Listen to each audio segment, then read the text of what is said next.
घर में घुसते ही अगर आपके गैस के चूल्हे पर किसी बाहरी व्यक्ति की नज़र पड़ती है तो आपकी तरक्की रोक देता है। तो ऐसे में आपको इस बीच में यानी घर में घुसते ही जो हमारा गैस का चूल्हा दिखाई देता है वहाँ पर पर्दा लगा देना चाहिए।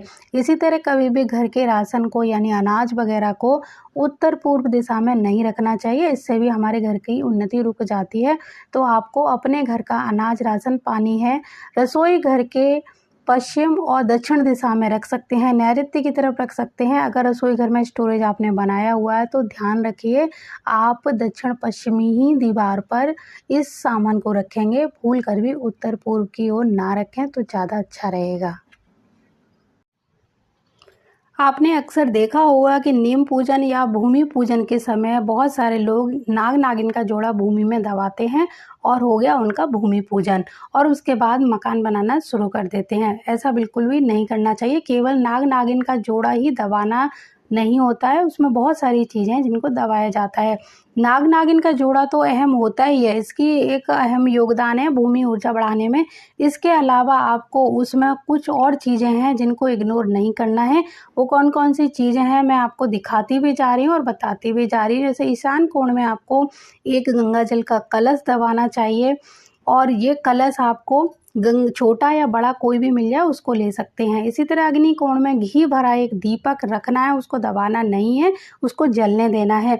इसी तरह से जब आप नैऋत्य कोण में किसी मिट्टी के बर्तन में हल्दी भरकर दबाएं या फिर एक जो गुल्लक होती है उसको ले सकते हैं और उसमें कुछ धन वगैरह डालकर वो भी दबा सकते हैं। मिट्टी का कोई बर्तन दबा सकते हैं।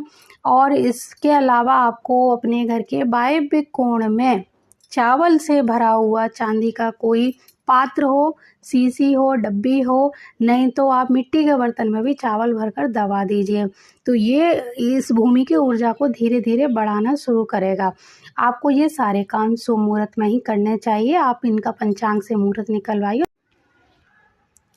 अगर आपने अपने घर की दक्षिण दिशा में बहुत सारे प्लांट लगा रखे हैं यानी हरियाली बहुत भरपूर मात्रा में है, बेलें लगा रखी हैं, मनी प्लांट वगैरह बहुत सारे ऐसे प्लांट लगा रखे हैं जिनकी बेल आपकी खिड़कियों को छू रही हैं, दक्षिण दिशा में आ रही हैं और पूरा ग्रीनरी से भरा हुआ है आपका दक्षिणी कोना या दक्षिणी एरिया, तब आपको एक काम करना चाहिए क्योंकि ये एक एंटी कलर का काम करेगा, हरा कलर वहाँ पे।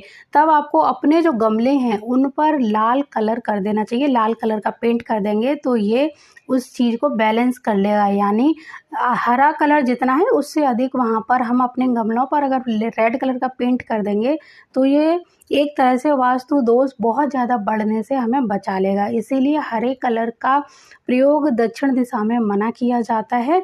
प्लांट वगैरह लगाना मना नहीं है, लेकिन छोटे छोटे गमले जब अधिक मात्रा में वहाँ आ जाते हैं तो धीरे धीरे धीरे धीरे वो एक कलर का रूप ले लेंगे। यानी जब वो खिड़की दरवाजे पर जब बड़े होंगे तो वो हरे कलर को एक तरह से सबको प्रदर्शित होंगे, दिखेंगे। तो इस तरह से ये वो धीरे धीरे क्या होगा, वास्तु दोष वहाँ क्रिएट हो जाएगा।